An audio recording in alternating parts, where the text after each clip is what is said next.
इस एपिसोड को देखने से पहले आप खुद को एकाग्र करें।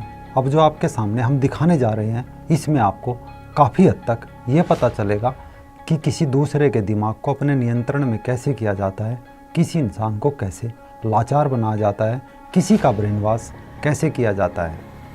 आजकल अपने देश में एक बड़ा तबका इसी थ्योरी से काम कर रहा है, जिसे लोग हंसी मजाक, प्यार मोहब्बत और कॉमेडी वीडियो या कॉमेडी शो समझ रहे हैं।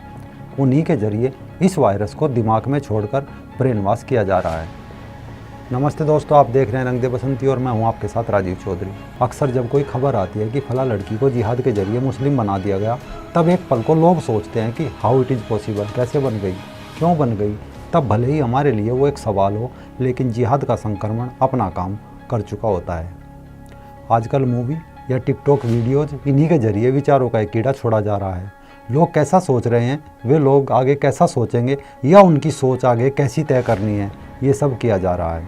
वीडियो का एक रूप घटना का जन्म करता है, दूसरा रूप उस घटना को यकीन में बदल देता है, और तीसरा रूप लोग जैसा देखते हैं सही स्वीकार करने लगते हैं। आओ कुछ ऐसी वीडियोज देखें जो लड़कियां धर्मनिरपेक्षता, लिबरलता के कीड़े इस वायरस से संक्रमित हुई, बाद में उन्होंने क्या कहा।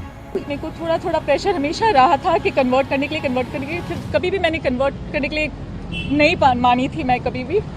पर जब भी हमारा बच्चा हुआ 7 साल पहले, मेरा बच्चा 7 साल का है, और जब से बच्चा पैदा हुआ है तब से भी मुझे और भी परेशान कर रहा है कि हमेशा इस्लाम के बारे में कि तुम ये फॉलो करो। तारा शाहदेव ने खेल से भी पहले अपने प्यार को चुना था, लेकिन उन्हें क्या पता था कि उनके साथ धोखा हो जाएगा।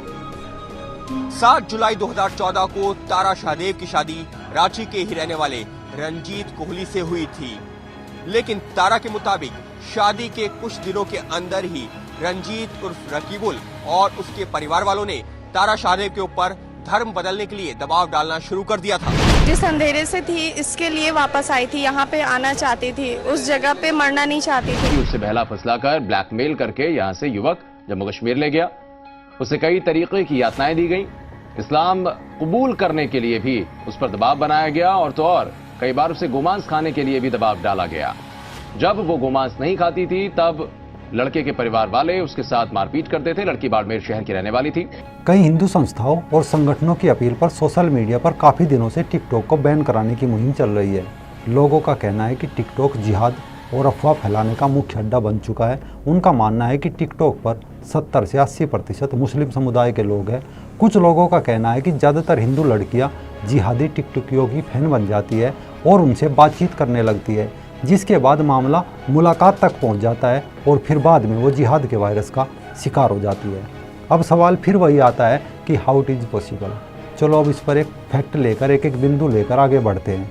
शायद इसके बाद आप खुद कहे कि भाई पॉसिबल हो सकता है।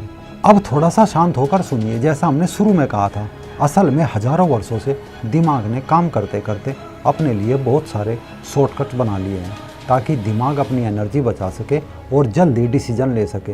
ये शॉर्टकट और कुछ नहीं, एक गन के ट्रिगर की तरह होते हैं, जिनके दबने से हम जल्दी डिसीजन ले लेते हैं, बिना कुछ सोचे, बिना कुछ जांचे, बिना कुछ परखे। आज दुनिया की तमाम खबरों के बीच बड़ी संख्या में लोगों का दिमाग इन ट्रिगर्स के भरोसे हो गया है, क्योंकि या तो हमारे पास टाइम नहीं होता, या फिर हम सोचना नहीं चाहते, ये सोचकर कि हम क्यों सोचे, कोई दूसरा इसे सोच लेगा। ये सब कॉन्शंस के लेवल पर होता है, यानी आप जागते हुए भी, सोचते हुए भी कुछ नहीं सोच पाते। इनमें कई चीज़ काम करती है, जिनसे जिहाद वायरस का पूरा गेम प्लान किया जा रहा है। इसमें पैसा अरब देशों का और दिमाग वामपंथियों का, वरना 2 कौड़ी का लाल मिर्च की चटनी के साथ रोटी रगड़ कर खाने वाला दाढ़ी और टोपी छाप ऐसा कभी नहीं सोच सकता। सबसे पहले आता है अभाव। उदाहरण, अगर कोई किताब बैन हो जाती है तो लोग उस किताब को और अधिक खरीदते हैं। टमाटर महंगे हो या प्याज, लोग अधिक खरीदने लगते हैं। बच्चों को जब किसी काम से रोकते हैं तो वो ज़्यादा करने लगता है। यही कारण है कि किसी माल को ज़्यादा बेचने के लिए कंपनियां सीमित ऑफर कर देती है, ताकि लोग ज़्यादा अट्रैक्ट हो और वो चीज़ देखते देखते अधिक संख्या में बिक जाती है। क्योंकि दिमाग के वो ट्रिगर काम करते हैं एक्शन लेने के लिए कि जल्दी ले लो, कहीं हम इसे खो ना दे, ऑफर आज के लिए है, कल नहीं मिलेगा। अगर आज टिकटॉक को बैन करने की बात कहेंगे तो टिकटॉक ऐप और अधिक संख्या में लोग अपने मोबाइल में इंस्टॉल करेंगे। इसका एक उदाहरण मैं आपको बता दूं कि 17 अप्रैल 2019 को इकोनॉमिक्स टाइम्स में खबर छपी थी कि अब नए मोबाइल में टिकटॉक ऐप डाउनलोड नहीं होगी, इसके अगले 24 घंटे में इसके 40% यूजर बढ़ गए थे। इसीलिए इसका विरोध नहीं करना, बस इसे चुपचाप मोबाइल से अनइंस्टॉल करना है और अपने घर के बाकी सदस्यों से भी कराना है। अब सबसे खतरनाक जो ट्रिगर है वो है कमिटमेंट और कंसिस्टेंसी। ये एक ऐसा हथियार है जिससे अच्छे अच्छे सूरमाओं का दिमाग फेल हो जाता है। वैसे इसका इस्तेमाल कोरियन वार के समय किया गया था और इसका प्रयोग सफल रहा। उस दौरान चाइना के अधिकारियों ने बहुत कोशिश करी कि पकड़े गए अमेरिकी सैनिकों का मुंह खुलवा लिया जाए, लेकिन काफ़ी टॉर्चर करने के बाद भी कोई अमेरिकन सिपाही मुंह खोलने को तैयार नहीं हुआ। तब उन्होंने एक काम शुरू किया। उन्होंने बड़े प्यार से अमेरिकी सैनिकों को कहा, आप हर रोज़ एक डायरी में वो बात लिखे जो अमेरिका में आपको बुरी लगती है। सैनिकों ने शुरू में अमेरिका में रंगभेद को लेकर लिखा, वहाँ जॉब कम है। इसके बाद वहाँ के लोकतंत्र की खराब चीज़ें लिखी और लिखते लिखते वो अमेरिका के विरोध में बहुत कुछ लिख गए। इतना लिखा कि उन्हें खुद अमेरिका से नफरत होने लगी। इसके बाद उन्हें डायरी दी गई जिसमें कहा गया कि वामपंथ के बारे में वो बात लिखो जो आपको अच्छी लगती है। अमेरिका से इस नफरत के बाद उन्होंने वामपंथ अच्छा लगने लगा। इतना ही नहीं, अनेकों अमेरिकी सैनिक चाइना के साथ मिलकर अमेरिका के विरोधी हो गए। ठीक ऐसा ही इसमें किया जाता है। शुरू में एकदम उन पर इस्लाम नहीं थोपा जाता, बस गैर मुस्लिम लड़कियों के सामने सब धर्म बराबर बताए जाते हैं। फिर उनसे धीरे धीरे दोस्ती बढ़ाई जाती है। इसके बाद उनसे उनके धर्म की बेकार चीज़ें पूछी जाती है।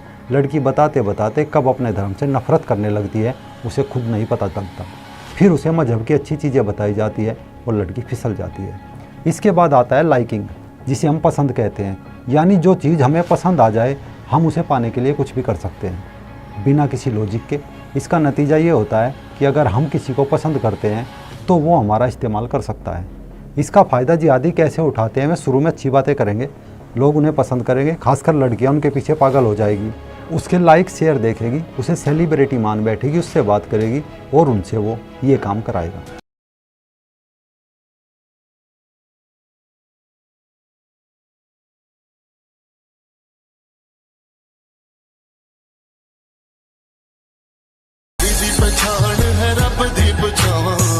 अखियां ना गोली मार दिया, अंदरों प्यार भी कर दिया, वो लगती लाहौर दिया। अब तीसरा आता है कॉम्प्लीमेंट, यानी हमें सिर्फ वही लोग पसंद आते हैं जो हमारी तारीफ़ करते हैं, जबकि हमें पता होता है कि वो लोग हम झूठ बोल रहे हैं, लेकिन फिर भी ये झूठ हमें पसंद आता है क्योंकि हमारी तारीफ़ के लिए होता है। इसीलिए जिहादी ऐसा करते हैं, ये प्योर सेक्युलर बनकर दिखाते हैं, गिफ्ट देते हैं, तारीफ़ करते हैं, यहाँ तक कि खून जैसे दिखने वाले विशेष रंग से लड़की का नाम तक लिख देते हैं। लड़की प्यार समझ बैठती है और आसानी से मजहब में परिवर्तित हो जाती है। फिर आता है कंडीशनिंग एंड एसोसिएशन। ये दिमाग का एक ट्रिगर है, यानी आपको गाड़ी पसंद है, आप उसे देख रहे हैं तो उसके आगे खड़ा इंसान भी आपको पसंद आने लगता है। इसी कारण ये जिहादी हमेशा अपनी फ़ोटो महंगी गाड़ी, महंगे होटल्स आदि के सामने क्लिक करते हैं और सोशल मीडिया के अकाउंट की डीपी पर चिपका देते हैं। इसके बाद अगला ट्रिगर है प्रभाव का ट्रिगर, यानी जब हम किसी से प्रभावित होते हैं तो उसके जैसा बनने की कोशिश करने लगते हैं। फॉर एग्जाम्पल, विराट कोहली की दाढ़ी से प्रभावित होकर अनेकों युवा ऐसी दाढ़ी रखने लगते हैं। कुमकुम सीरियल की बिंदी से प्रभावित महिलाएं ऐसी ही बिंदी लगाने लगती है। एक समय संजय दत्त से प्रभावित होकर युवा उस जैसे बाल रखने लगे थे।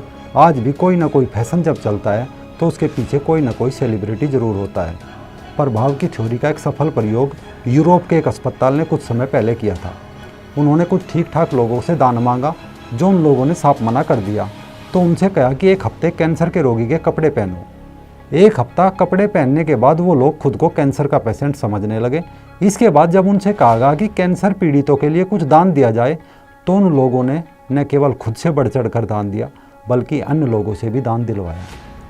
लव जिहाद में भी इसी थ्योरी से काम किया जाता है। इसमें गैर मुस्लिम लड़कियों को अरब देशों की सुंदर हिजाब नकाब पहने लड़कियों की वीडियो दिखाई जाती है। जैसा आपने इन वीडियोज़ में देखा है, उन्हें कुछ देर को ऐसे मजाक में पहनने के लिए कहा जाता है, उनकी फ़ोटो लेकर उन्हें बताया जाता है कि आप सुंदर लग रही हो।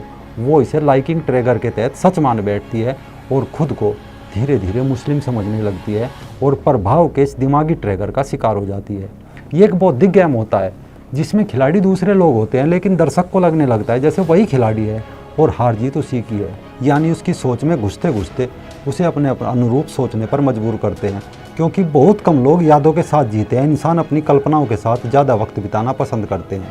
बस यही वो रहस्य है जो हमें सुलझाना है, लोगों को एक झटका देना है, एक वैचारिक झटका, ताकि लोग जाग सके, उन्हें उनकी असली सच्चाई में लाया जा सके। दोस्तों, अगर आपको ये वीडियो पसंद आई हो तो भले ही आप इसे लाइक ना करें, पर कम से कम अपने 10 जानकारों को ये वीडियो ज़रूर शेयर करें, खासकर उन सेक्युलर लिबरल लड़कियों को जो समझती है कि दुनिया में सब धर्म बराबर है।